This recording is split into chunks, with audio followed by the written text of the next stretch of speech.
ನೋಡಿ, ಕಾವೇರಿ ಕಿಚ್ಚು ಎಷ್ಟರ ಮಟ್ಟಿಗೆ ಹೆಚ್ಚಾಗ್ತಾ ಇದೆ ಅನ್ನೋದನ್ನ ಗಮನಿಸ್ತಾ ಇದ್ದೀವಿ. ನಾಳೆ ಕರ್ನಾಟಕ ಬಂದ್ ಆಗತ್ತಾ? ಕನ್ನಡ ಸಂಘಟನೆಗಳು ಮಹತ್ವದ ನಿರ್ಧಾರವನ್ನ ಮಾಡಿರೋದು. ತಮಿಳುನಾಡಿಗೆ ಕಾವೇರಿ ನೀರನ್ನ ಹರಿಸೋದಕ್ಕೆ ಕನ್ನಡ ಸಂಘಟನೆಗಳು ತೀವ್ರ ವಿರೋಧವನ್ನ ವ್ಯಕ್ತಪಡಿಸಿದೆ. ಕಾವೇರಿ ನೀರಿಗಾಗಿ ರಾಜ್ಯವ್ಯಾಪಿ ಕರ್ನಾಟಕ ಬಂದ್ಗೆ ಕರೆ ನೀಡಿದ್ಯಾ ಕನ್ನಡ ಸಂಘಟನೆಗಳು? ಏನ್ ತೀರ್ಮಾನ ಮಾಡಿದಾವೆ? ಕರುನಾಡಲ್ಲಿ ಮತ್ತೆ ಕಾವೇರಿ ನೀರಿನ ವಿವಾದ ಭುಗಿಲೆದ್ದಿದೆ. ರೈತರ ಹೋರಾಟ ತೀವ್ರ ಸ್ವರೂಪ ಕೂಡ ಪಡ್ಕೊಂಡಿದೆ. ತಮಿಳುನಾಡಿಗೆ ಕಾವೇರಿ ನೀರು ಹರಿಸುವಂತೆ ಕಾವೇರಿ ನೀರು ನಿರ್ವಹಣಾ ಪ್ರಾಧಿಕಾರ CWRC ಆದೇಶದ ಹೊರಡಿಸಿದ್ದು, ಇದಕ್ಕೆ ರಾಜ್ಯದಲ್ಲಿ ವ್ಯಾಪಕ ಆಕ್ರೋಶ ಕೂಡ ವ್ಯಕ್ತವಾಗ್ತಾ ಇದೆ.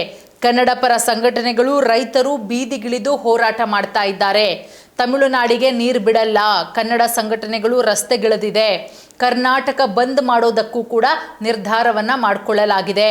ನಮಗೆ ಕುಡಿಯೋದಕ್ಕೆ ನೀರಿಲ್ಲ, ನಮ್ಮ ರಾಜ್ಯದ ಜನರಿಗೆ ಕುಡಿಯೋದಕ್ಕೆ ನೀರಿಲ್ಲ, ಬೆಂಗಳೂರಲ್ಲಿ ಸಮರ್ಪಕವಾಗಿ ನೀರಿಲ್ಲ, ರಾಜ್ಯದಲ್ಲಿ ತೀವ್ರವಾಗಿ ಮಳೆ ಕೊರತೆಯಾಗಿದೆ. KRS ಇರಬಹುದು, ಕಬಿನಿ ಇರಬಹುದು, ಹೇಮಾವತಿ ಇರಬಹುದು, ಹಾರಂಗಿ ಪ್ರಮುಖ ಜಲಾಶಯಗಳಲ್ಲಿ ನೀರಿನ ಸಂಗ್ರಹ ಆತಂಕಕಾರಿ ಮಟ್ಟಕ್ಕೆ ಕುಸಿತ ಬಂದಿದೆ. ಇಂತಹ ಸಂದರ್ಭದಲ್ಲಿ ಕರ್ನಾಟಕದ ಜನರಿಗೆ ಕುಡಿಯೋದಕ್ಕೆ ನೀರೇ ಇಲ್ಲದೆ ಇರಬೇಕಾದ್ರೆ ತಮಿಳುನಾಡಿಗೆ 4.5 TMC ನೀರು ಬಿಡುಗಡೆ ಮಾಡುವಂತೆ ಹೇಳಿರೋದು, ಸೂಚಿಸಿರೋದು ವಾಸ್ತವ ಸ್ಥಿತಿಯನ್ನು ಸಂಪೂರ್ಣವಾಗಿ ಕಡೆಗಣಿಸಿದೆ. ನಾರಾಯಣಗೌಡರು, ಕರವೇ ನಾರಾಯಣಗೌಡರು ಕಿಡಿಕಾರಿದ್ದಾರೆ. ಕುಡಿಯೋ ನೀರು ಪ್ರತಿಯೊಬ್ಬ ಮನುಷ್ಯನ ಮೂಲಭೂತ ಹಕ್ಕಾಗಿದೆ. ರಾಜ್ಯದ ಜನ ಕುಡಿಯೋ ನೀರನ್ನು ಕಸಿದುಕೊಂಡು ಬೇರೆ ರಾಜ್ಯಕ್ಕೆ ನೀರು ಹರಿಸುವಂತೆ ಯಾರೂ ಕೂಡ ಒತ್ತಾಯ ಮಾಡೋದಕ್ಕೆ ಸಾಧ್ಯ ಇಲ್ಲ. ಮೊದಲು ಕರ್ನಾಟಕದ ಜನರ ಜೀವ ಬದುಕನ್ನು ರಕ್ಷಿಸೋದು ರಾಜ್ಯ ಸರ್ಕಾರದ ಮೊದಲ ಜವಾಬ್ದಾರಿ ಅಂತ ಹೇಳಿದ್ದಾರೆ. ಕರ್ನಾಟಕ ಬಂದಾಗತ್ತಾ? ಹಾಗಾದರೆ ತಮಿಳುನಾಡಿಗೆ ಕಾವೇರಿ ನೀರು ಹರಿಸೋದಕ್ಕೆ ಕನ್ನಡ ಸಂಘಟನೆಗಳು ತೀವ್ರ ವಿರೋಧ ವ್ಯಕ್ತಪಡಿಸಿದೆ. ಕಾವೇರಿ ನೀರಿಗಾಗಿ ರಾಜ್ಯವ್ಯಾಪಿ ಕರ್ನಾಟಕ ಬಂದ್ಗೆ ಕರೆ ಕೊಡುವ ಸಾಧ್ಯತೆಗಳು ಕೂಡ ಇದೆ. ಬೆಂಗಳೂರಿನ ವುಡ್ಲ್ಯಾಂಡ್ ಹೋಟೆಲ್ನಲ್ಲಿ ಸಭೆ ಕೂಡ ನಡೆಸಲಾಯಿತು. ಹೋರಾಟದ ರೂಪುರೇಷೆಗಳ ಬಗ್ಗೆ ಕೂಡ ತೀರ್ಮಾನ ಮಾಡಲಾಯಿತು.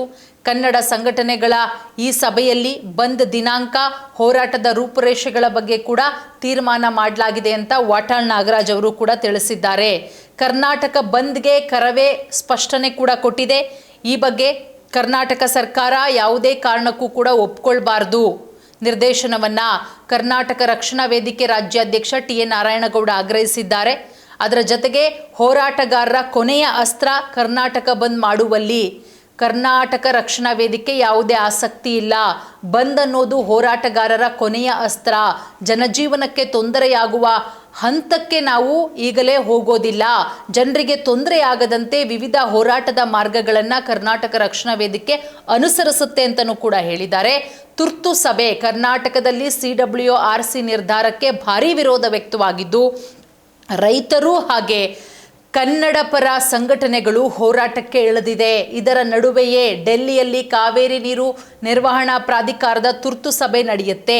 ಈ ಸಭೆಯಲ್ಲಿ ಕರ್ನಾಟಕ, ತಮಿಳುನಾಡು ಮತ್ತು ಪಾಂಡಿಚೇರಿ ಸದಸ್ಯರು ಕೂಡ ಭಾಗಿಯಾಗ್ತಾರೆ.